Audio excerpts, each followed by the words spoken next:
आज हम बात करेंगे विरेचन की। ये आयुर्वेद की एक बहुत ही खास, कह सकते हैं डीप क्लिनजिंग प्रक्रिया है। तो चलिए समझते हैं कि आखिर है क्या और काम कैसे करती है।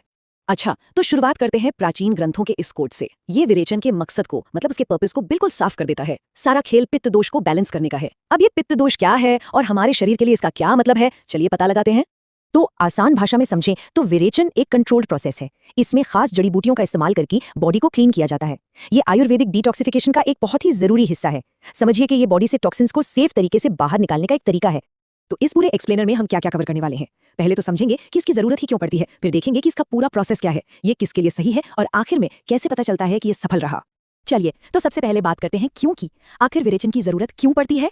इसकी जड़ जुड़ी है एक कॉन्सेप्ट से जिसे कहते हैं पित्त दोष। देखिए, जब पित्त बैलेंस में होता है ना, तो ये हमारे शरीर के लिए बहुत जरूरी है। इसे आप शरीर की अग्नि या कह सकते हैं इंटरनल फायर की तरह सोचिए। ये वो एनर्जी है जो हमारा खाना पचाने से लेकर हमें एक्टिव रखने तक सब कुछ स्मूथली चलाती है। अब देखिए, यहाँ पर दो सिचुएशंस हैं। एक तरफ है बैलेंस्ड पित्त, इससे डाइजेशन अच्छा रहता है, स्किन ग्लो करती है और नींद भी अच्छी आती है।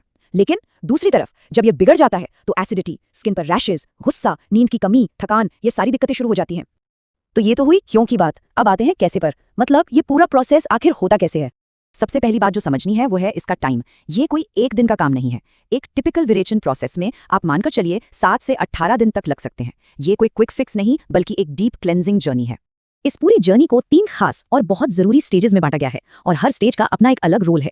तो पहला स्टेप है तैयारी, यानी पूर्व कर्म। इसमें होता क्या है, सबसे पहले पाचन को मजबूत किया जाता है, फिर कुछ दिनों तक मेडिकेटेड घी या तेल लेना होता है, और फिर स्वेदन यानी स्टीम थेरेपी दी जाती है। इसका मकसद है बॉडी के चैनल्स को खोलना और टॉक्सिन्स को लूज करके डाइजेस्टिव सिस्टम की तरफ लाना, ताकि उन्हें बाहर निकाला जा सके।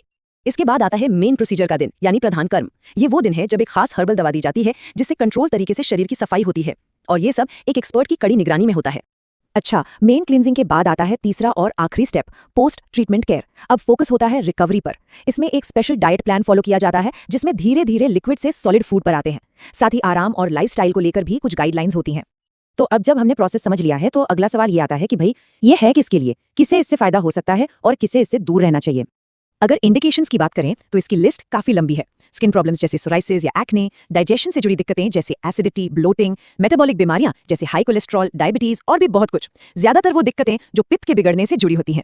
लेकिन यहाँ एक बहुत जरूरी बात है, ये सबके लिए नहीं है। कुछ खास कंडीशंस हैं जिनमें विरेचन बिल्कुल नहीं किया जाता, जैसे प्रेगनेंसी के दौरान, 12 साल से कम उम्र के बच्चों के लिए, या अगर कोई बहुत ज्यादा कमजोर है। तो इन बातों का ध्यान रखना बेहद जरूरी है। अब बात करते हैं कॉस्ट की। भारत में अगर एक 7 से 10 दिन के प्रोग्राम की बात करें तो इसका खर्च लगभग 6,000 से 25,000 रुपए तक आ सकता है। हाँ, ये लोकेशन, फैसिलिटी और किस तरह की केयर चाहिए इस पर बहुत डिपेंड करता है। और ये कोट शायद इस पूरे एक्सप्लेनर की सबसे जरूरी बात कहता है। विरेचन एक मेडिकल प्रोसीजर है, इसे कभी भी खुद से ट्राई नहीं करना चाहिए। हमेशा एक क्वालिफाइड आयुर्वेदिक डॉक्टर की देखरेख में ही इसे करना चाहिए।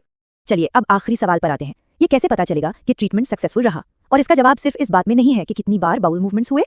आयुर्वेद के ग्रंथों में इसके लिए कुछ खास लक्षण बताए गए हैं जिन्हें कहते हैं सम्यक विरेचन लक्षण, मतलब वो संकेत जो बताते हैं कि हाँ, सफाई ठीक से हुई है।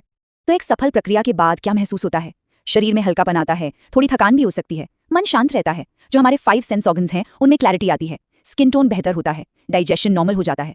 कुल मिलाकर ये एक होलिस्टिक बदलाव है, सिर्फ फिजिकल नहीं। तो आखिर में एक सवाल बचता है, आज की दुनिया में जहां प्रोसेस्ड फूड, पोल्यूशन और इतना स्ट्रेस है, क्या हजारों साल पुरानी ये डीप क्लेंजिंग की तकनीक आज भी उतनी ही रेलेवेंट है। ये एक सोचने वाली बात है।